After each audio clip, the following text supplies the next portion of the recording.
Located just a few meters away from the Manila Cathedral and Palacio del Gobernador, Fort Santiago is one of the most significant historical sites in Manila. Join me in discovering Fort Santiago, a 400-year-old site that has stood as a witness to major milestones in Philippine history.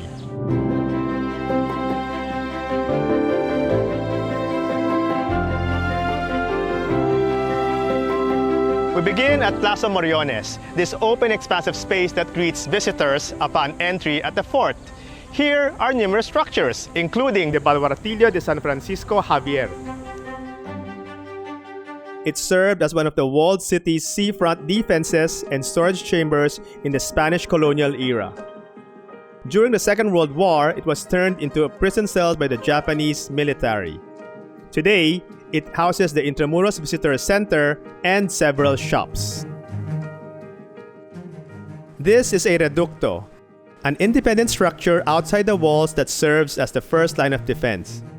It also functioned as a storage for ammunition and food supply. Today, it houses the shrine of Our Lady of Guadalupe. We return to Plaza Marianas, one of the many plazas or open spaces in Intramuros. Named after the Spanish Governor-General Domingo Marianas, it was once an open ground for military drills, parades, and ceremonies until its destruction in the 1863 earthquake. The U.S. Army then took over and used it as a barracks. Now, it's an open space where events and activities in Intramuros are held. Across the plaza is the Almacenes Reales, or Royal Warehouses. This was a storehouse for goods unloaded by ships at the river gate during the Manila-Acapulco galleon trade. The unreinforced stone arches, which originally supported the second floor, remain intact, a testament to the durability and timelessness of traditional architecture. Then, in this area remains the soldiers' barracks. During the Japanese occupation, former Philippine President Elpidio Quirino was imprisoned here for 16 days. This space is also used as an exhibit area by the Intramuros Administration.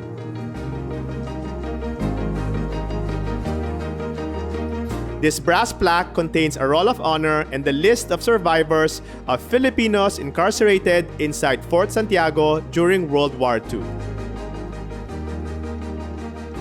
This man-made canal was restored in the 1980s and connects the Pasig River to Manila Bay. The fort's entrance is guarded by two ramparts, the Baluarte de San Miguel on the left and the Medio Baluarte de San Francisco on the right. These ramparts were built in the 1600s to fortify the defenses of Fort Santiago from the river and the land. Here stands the main gate to Fort Santiago. The main gate is decorated by a wood relief carving of Spain's patron saint, Santiago Matamoros, as well as the coat of arms of the former kingdoms of Castile and Leon. Castile is represented by the castle, while the lion represents the Kingdom of Leon. This was a former military headquarters of four successive colonial empires in the Far East. The pre-colonial history of Manila can also be traced in this section of Intramuros where the Kingdom of Raja Sulaiman was once located. At the center of the fort proper is Plaza de Armas. It derived its name from the use of the area to stock arms and rifles when not in use. Similar to Plaza Marianas, this was also where the soldiers marched around for their daily drills. This was a two-story adobe building which housed the Spanish artillery companies. Destroyed during the Battle of Manila, this was renovated into an open-air theater for the use of the Philippine Educational Theater Association, or PETA.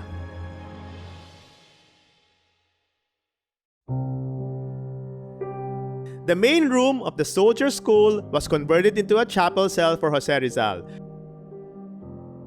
who was transferred here after 56 days of imprisonment at the soldiers' barracks. According to the National Historical Commission of the Philippines, it was here where Jose Rizal married Josephine Bracken.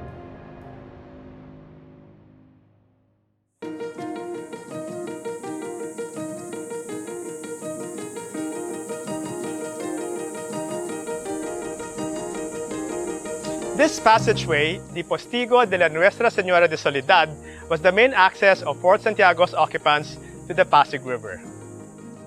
The promenade was rehabilitated by the Intramuros Administration and is now a riverside park.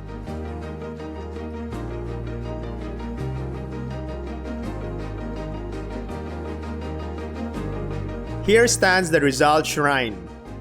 This place was the former soldiers' barracks, which had a pantry and food storage before it was used as a cell for Jose Rizal. Today, Rizal Shrine, or Museo ni Jose Rizal, pays tribute to the life work of the country's national hero through its theme settings and relics.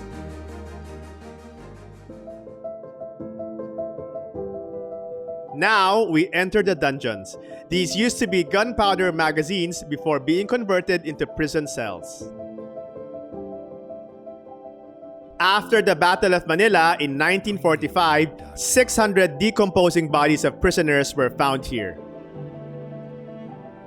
The remains were subsequently buried en masse on an open ground nearby and is marked with a white marble cross. This site used to be the Casa de Castellano, the residence of the fort commander. This was built in the 16th century to protect the entrance from the Pasig River.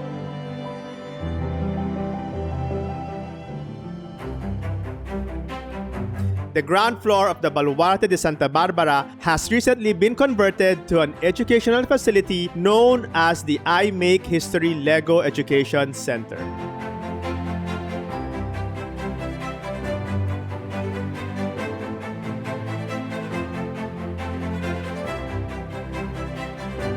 Falsa Braga means false wall. This deceived the enemy and protected the fort from heavy bombardment. From a military site that bore witness to Manila's multi-layered and at times tumultuous past, Fort Santiago is today a national shrine that welcomes visitors to learn and relive our people's journey onto becoming this nation called the Philippines.